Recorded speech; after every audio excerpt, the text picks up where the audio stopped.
निबंध का मैटर है रेडियो। 423 शब्द हैं। स्पीड रहेगी 80 से 85 के बीच। Ready, start. मनुष्य सदा से अपना मनोरंजन करता आया है। मन की शांति के लिए वह नई नई खोज करता गया। नए नए आविष्कार करने में वैज्ञानिकों को होड़ लग गई। रेडियो विज्ञान का एक महत्वपूर्ण आविष्कार है।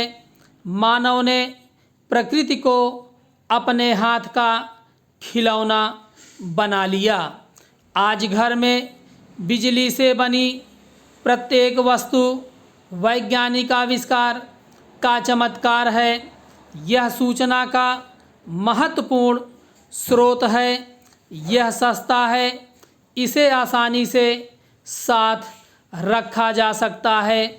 कहा जाता है कि भारत के जगदीश चंद्र बोस ने सबसे पहले 1859 में रेडियो प्रसारण के सिद्धांत को जाना था, लेकिन आर्थिक समस्या के कारण वे इसको मूर्त रूप नहीं दे सके। इटली के मार्कोनी और भारत जगदीश चंद्र बोस दोनों ने ही ध्वनि तरंगों को एक स्थान से दूसरे स्थान पर भेजने का प्रयास किया। मार्कोनी को 1901 में सफलता मिली, जबकि उन्होंने एक समाचार इंग्लैंड से न्यूजीलैंड भेजा। रेडियो का संचालन प्रसारण केंद्रों के द्वारा होता है। संसार के लगभग सभी महत्वपूर्ण शहरों में प्रसारण केंद्र पाए जाते हैं।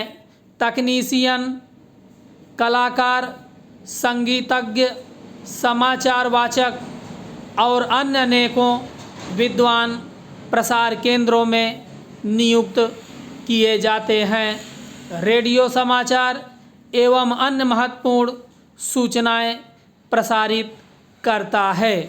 हम अपने घर बैठे बड़े आसानी से जान लेते हैं कि हमारे देश और विदेश में क्या कुछ हो रहा है।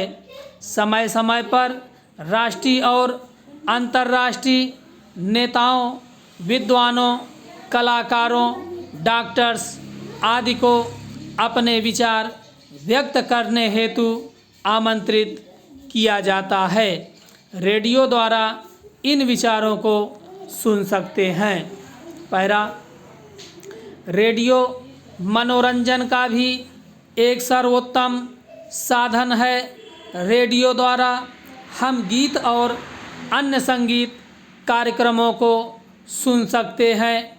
समय समय पर रेडियो शैक्षणिक कार्यक्रम भी प्रसारित करता है।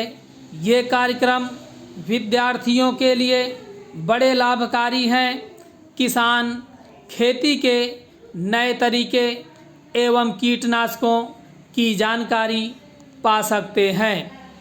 कभी कभी रेडियो बीमारियों एवं उनके रोकथाम पर भी कार्यक्रम प्रसारित करता है। स्थानीय रेडियो पर केवल प्रांत विशेष के कार्यक्रम, अखिल भारतीय रेडियो पर पूरे भारत के कार्यक्रम और विदेशी रेडियो से विदेशों के कार्यक्रम सुनने को मिलते हैं। विशेषकर जब क्रिकेट मैच हो तब लोग कमेंट्री सुनने के लिए उसका उपयोग करते हैं, क्योंकि छोटा होने के कारण लोग उसे अपनी जेब, बैग या अटैची में रख लेते हैं।